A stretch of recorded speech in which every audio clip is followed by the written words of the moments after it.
kohë për realizimin e ëndrrës sonë të përbashkët politike. Rëndësia e kujtesës së dytë.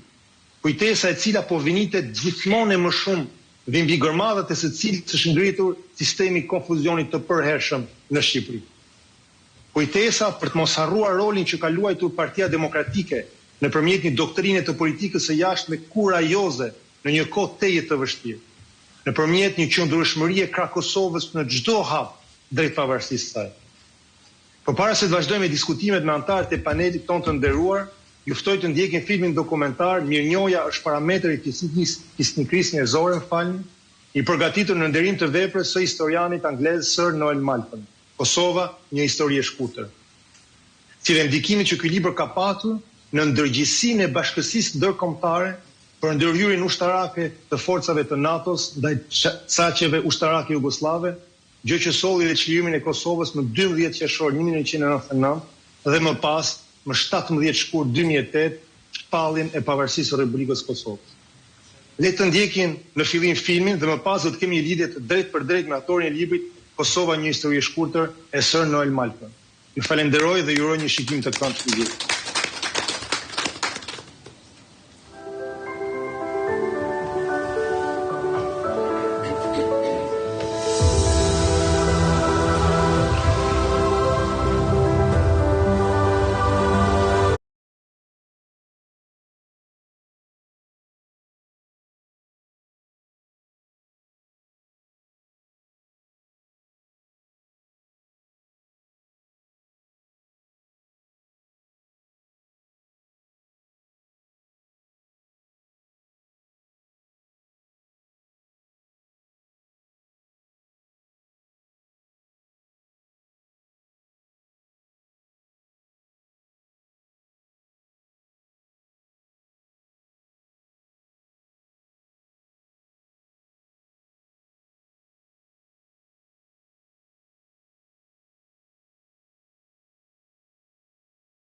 Vëshësive e madje edhe tragjedive të panumërta që ka përjetuar kombi ynë shqiptar, prapë se prapë duhet thënë se ne kemi qenë me fat, pasi për herë na janë gjendur pranë njerëz dhe personalitete me famë botërore. Ata kanë vënë re tek ne dhe më pas i kanë përshkruar virtytet më të larta të popullit tonë, traditën, besën, kulturën, historinë dhe atë çfarë ne kemi lënë pas me gjurmët tona në trashëgiminë e përgjithshme të njerëzimit. Pas kësaj ata janë dhënë pas nesh, janë dashuruar me vendin tonë, me natyrën, me njerëzit, dhe më pas janë përkushtuar që të na bëjnë të njohur tek kombet, popujt dhe gjuhët e tjera të botës. Jam shumë i lumtur që në cilësinë e ambasadorit të Republikës së Shqipërisë në Mbretërinë e Bashkuar të Britanisë së Madhe dhe të Irlandës Veriut kam patur rastin të njoh, të bashkëpunoj dhe të kontribuoj për njohjen e veprës së disa prej tyre në lidhje me kombin ton shqiptar. Janë rreth 50 shkrimtar, lord, dikur u bën edhe kryeministra, kryearkitekt, artist, kronikan, poet, piktor, udhëtar britanik, që i kanë vizituar trojet shqiptare që nga shekulli 16 e deri më sot. Është vështirë të përmbledhet në një film dokumentar vendëria e këtyre njerëzve, të cilët i kanë bërë popullin shqiptar të njohur në botën perëndimore, veçanërisht në botën anglisht folse. E megjithatë, mirënjohja për ta është e pafund, është e tillë që nuk duhet të vyshket kurrë. I tillë është njëri prej mendimtarëve më modern të kohës, filozof, shkrimtar dhe historian. Mirënjohja për këtë personalitet britanik shumë të shquar është e pafundme. Kush është Sir Noel Malcolm dhe çfarë ka bërë ai për ne shqiptarët? Historiani, gazetari, filozofi i shquar anglez Sir Noel Malcolm ka lindur në vitin 1956. Ai ka studiuar historinë dhe letërsinë angleze në Universitetin e Cambridge-it, ku edhe ka mbrojtur tezën e doktoraturës mbi veprën e filozofit anglez të shekullit të 17, Thomas Hobbes. Ai e ka filluar karrierën e tij si antar i kolegjit Gonville dhe Keys në Cambridge. Më pas u angazhua si një analist politik dhe pastaj si redaktor i jashtëm i revistës The Spectator dhe në vijim si një reporter kryesor politik i gazetës The Daily Telegraph. Në vitin 1996, Noel Malcolm ligjëroi në kolegjin Shën Anthony në Oxford, ndërkohë që në vitin 1999 ai dha mësim në Universitetin Harvard në Massachusetts, në Shtetet e Bashkuara të Amerikës. Në vitin 2001, Noel Malcolm filloi punën në All Souls College në Oxford. Ai është antar i Akademisë Britanike të Shkencave, antar nderi i Peterhouse në Cambridge dhe në kolegjet Trinity, Gonville dhe Keys.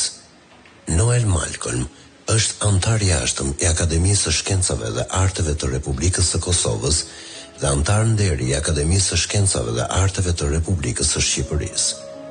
Në vitin 2014, ai është kalorësuar nga mbretëresha Elizabeth II me titullin e lartë Sir dhe është mbajtës i medaljes së artë të lidhjes së Prizrenit, si dhe dekoratën Gjergj Kastriot Skënderbeu, akorduar nga presidentët e Republikës së Kosovës dhe të Shqipërisë. Sir Noel Malcolm është gjithashtu presidenti i shoqatës anglo-shqiptare në Londër. Ajo shoqat e ka fillesën te Komiteti për Shpëtimin e Shqipërisë, i themeluar në vitin 1912 nga miku më i madh i shqiptarëve, diplomati, ushtaraku, studiuesi dhe parlamentari anglez, kampioni i përpjekjeve për të drejtat e Shqipërisë që të bëhej shtet i pavarur, koloneli Aubrey Herbert. Më vonë, në vitin 1918, ky komitet në drejtimin e Herbert, me pjesëmarrjen e Di Durham, u kthye në shoqatën anglo-shqiptare që vepron edhe sot e kësaj dite në Londër.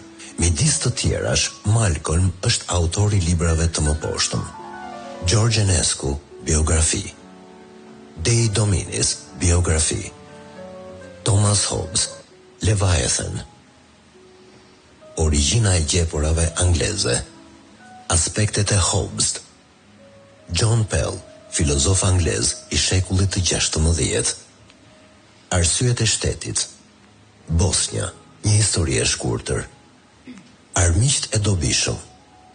Tre nga veprat e tij kryesore e kushtuar kombit shqiptar janë: Kosova, një histori e shkurtër; Agjentët perandorak, rebelët, besimtarët të mbijetuarit. Kosova, një histori e shkurtër, është një vepër magjistrale e historisë, e hulumtuar dhe e argumentuar shkëlqyeshëm. Ky libër do të merret në mënyrë të pashmangshme si një kontribut jashtëzakonisht i vlefshëm për të kuptuarin dhe njohuritë tona rreth një krize bashkëkohore. Ky libër është udhëzuesi më i mirë deri më sot i vënë në dispozicion për hapat që duan marrë ndaj një katastrofe fatale. Veprimtaria shkencore publicistike e Sir Noel Malcolmit është paraqitur nga shumë mjete prestigjioze të medias ndërkombëtare. Padyshim, edhe media shqiptare, si në Shqipëri ashtu edhe në Kosovë, nuk ka rreshur së paraqitur i veprën e tij. Duket se asnjëherë nuk është mjaftueshëm të flasim për këtë figurë kaq të ndritur, i cili me veprën e tij ka bërë kaq shumë nder çështjes shqiptare. Pikërisht për këtë, në shkollën në Universitetin Oxford, në mjediset e All Souls College, aty ku studion, punon, shkruan dhe prodhon veprat e tij, Sir Noel Malcolm, dhe ju adresuam atij me pyetjen e thjeshtë: si lindi interesi juaj dhe zelli juaj kaq i madh për historinë e kombit shqiptar? Duhet të them në fillim, më vjen keq se do të flas vetëm anglisht. Problemi është se nuk mund të shpreh mendimin tim plotësisht në gjuhën shqipe. Lexoj shumë, por flas shumë grall. It's a long story. When I was a student at Cambridge in the 1970s, I just got interested in the Balkan region of Europe. So one year I learnt modern Greek, 1 year Romanian, 1 year Serbo-Croat, 1 year Turkish also. And gradually I found I was sort of filling the map of the Balkans. But there was one language that I could not learn by that method because they had no course available, and that was Albanian.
Bosnian identity.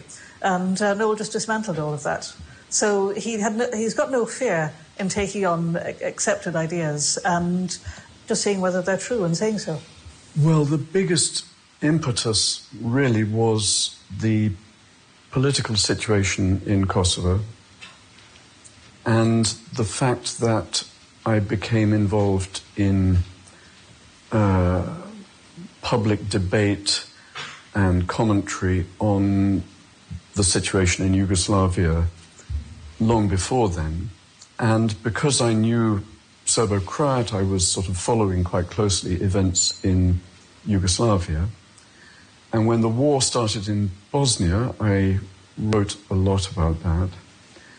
I realized that Western policy on Bosnia was making mistakes because they just didn't know, the policymakers, the politicians, the diplomats, they just didn't know what they were dealing with. And they were accepting what were basically propaganda claims from Belgrade. For example, that Bosnia was an invented country, that Tito had just made it up on the map by drawing lines arbitrarily, when in fact it has historic borders going back to the 17th century.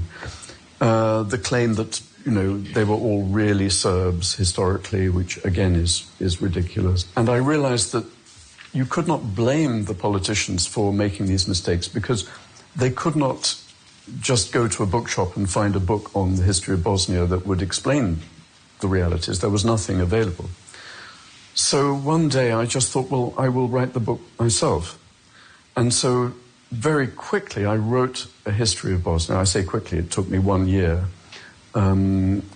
And that was published in 1994. He became increasingly interested in the history of former Yugoslavia, which led him to write the book about Bosnia. And I remember him coming to my college, actually, to give a fascinating talk all those years ago as the book on Bosnia was being prepared, about the Bogomils, about the heretics, who in some accounts, there's a great deal of controversy about this, in the Middle Ages became the dominant force within Bosnian Christianity, obviously before the spread of Islam in Bosnia. Yes, it's hard to overstate Noel's contribution because at the beginning of the war in the former Yugoslavia, people knew so little about the area and about the history.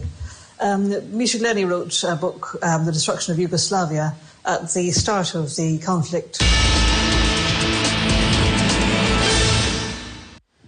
Do të shkojmë në këtë çast me një deklaratë për mediat nga Genta Vangjeli, ndikim së bashku në këtë çast. Që kanë përfituar këto miliona euro publike janë një grusht emrash, gjithnjë të përsëritur si Advanced Business Solution, kompania me pronar Geron Meqe, ish ortak me Baxhanakun Edi Ramës në një kompani tjetër.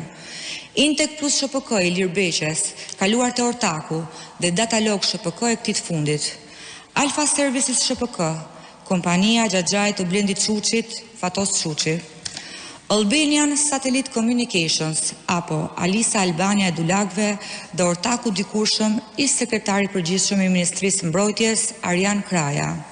ATD SHPK e Nursel Metulit, njeriu Blendi Gonxhes, Horizon SHPK, me pronar një kompani qipriote dhe Enea Buza, Infosoft System, Primus Adriatic, mbas të cilit u zbuluar një biznesmen kroat i akuzuar dhe hetuar për mashtrime gjatë ushtrimit aktivitetit të biznesit dhe mik i këshilltarit kryeministit Rama, Zoran Milanovic. Image and Communication Development në pronësi të Igli Gjelishtit, ky i fundit i denoncuar nga Partia Demokratike më parë për transferimet e tij në favor të Carlo Bolinos. Kjo është fytyra vërtet e Akshit, që duhet të ruaj fytyrën dhe profilin e çdo shqiptari. Miliona euro të dhëna një grushti njerëzish të favorizuarit partisë, apo më saktë që ndaj parat me partinë. Para që shkojnë më pas për të blerë zgjedhjet dhe larguar shqiptarët, të cilët nuk e shohin votën e tyre të dalë nga kutia, por vullnetin e patronazhistëve. Faleminderit. Kemi ndjekur kështu edhe deklaratën e Genta Vangjelit nga Partia Demokratike, ndërsa në këtë çast sërish do të shkojmë me atë çfarë janë duke përcjellë në këtë çast te departamenti i Brain Gain në Partinë Demokratike sa i përket pavarësisë së Kosovës. Ndjekim së bashku. political disputes, modern political disputes, where a lot of the key political claims were basically historical claims. And very similar propaganda lines about Kosovo too, from the Belgrade Academy of Sciences, from biased historians, serving political interests. So as soon as I finished writing the history of Bosnia, I thought my next task is to write a history of Kosovo. Unë fillova me këtë admirim të pakushtëzuar për Noelin si akademik, lexova librin e Kosovës, më bëri të kuptoj shumë gjëra rreth Kosovës, rreth fatit të Kosovës, origjinave, si duhej qasur çështja e Kosovës, si duhej qasur çështja shqiptare në përgjithësi. Në të gjitha ata vendimarrës, politikan, aktivistë të cilët nuk kanë ditur asgjë për Kosovën, kanë ditur edhe më pak se sa dia unë, kanë ditur asgjë për vendin e Shqipërisë në botë, për çështjet midis Kosovës, problemet e kufive etj. Dhe kanë dashur thjesht të marrin informacion. For that I had more time. The Bosnian book I had to work fast for over 1 year intensively doing research, writing. For Kosovo I thought I can do a more thorough job. I spent 3 years. I went to many archives in the Vatican, Venice, Vienna, Paris, and so on. And I think it's a more thorough and a more scholarly book. And that book I published in 1998, which was obviously before the war in Kosovo. And again, I like to think it had some effect on Western policymakers when the war finally broke out in Kosovo, and perhaps, I mean, they realized anyway that they had made terrible mistakes over Bosnia earlier in the 1990s, but some of those mistakes were not repeated in the case of Kosovo. Intensively, in the middle of the 1990s, I was working on the history of Kosovo. That was the main task I gave myself for 3 years. And of course, for that, I had to read all the available literature in Albanian on the history of Kosovo. And many other things too. Në atë kohë si një bekim erdhi dhe si thua libri i tij i parë që kushtohet kauzës shqiptare, një histori e shkurtër për Kosovën, një libër që në fakt nxorri në dritë jo thjesht të vërtetat shqiptare, por të vërtetën historike në raportet Shqipëri-Serbi, dhe ishte një libër që të shmontoi për herë të parë në një shkallë të paprecedent më parë gënjeshtën serbe për shqiptarët dhe për Kosovën. Një libër që nga raportimet e kohës të në mbanin në çantën e tyre diplomatët e kalibrit Holbrooke dhe vetë sekretarja Madeleine Albright. Kur flas apo mendoj për Noll Mallkomin, shpesh më vjen parasysh një fotografi e cila që botuar në gazetat e mëdha këtu në Londër, në gazetat britanike, në faqet e para, kur forcat britanike ishin ende në Maqedoni dhe pritnin të hynin në Kosovë. Ishte një fotografi shumë interesante dhe shumë simbolike, një ushtar britanik i cili gjindej i shtrirë dhe lexonte librin e Noll Mallkomit. Do thonë, para se të hynte njësia e tij në Kosovë, ai lexonte, do thotë, merrte informata në lidhje me popullin të i cili të vendit të cilit shkonte. Dikur nuk ka pas informata as pak për Kosovën, nuk ka pas informata objektive. E vërteta e shqiptarit apo e Kosovës që është plasuar në Britaninë e Madhe ka qenë kryesisht pan-slave ose pan-greke. Domethënë ka qenë çështja shqiptare tërësisht e injoruar, apo nëse ka qenë prezente në akademinë, në rrethet akademike të Britanisë së Madhe, ka qenë e parëndësishme jo vetëm nga prezenca, po edhe nga vlerësimi i akademikëve. I don't feel responsibility for, NATO bombing. A history book is a history book. It is not a sort of policy document for present conflicts. There was a sort of campaign in the 1990s by sympathizers of Belgrade and Serb nationalists in this country who would go around public libraries putting stickers in copies of my book and books by other people I know, saying, warning, this book encourages NATO bombing campaigns. And it really didn't do that because it's a history book, and history is about the past. So I don't claim credit for that, but I think I would like to claim a little credit for removing some of the false assumptions which might have limited Western policy or might have sent it in a different direction. And as I said, that's what I tried to do in the case of Bosnia. And yes, justifications for what Milosevic was doing were given to him by the Academy of Sciences, by historians, obviously by many sort of more popular journalistic writers in Belgrade. And I have tried to analyze in that book very carefully what is true and what is false in the various claims made. There have been exaggerated claims.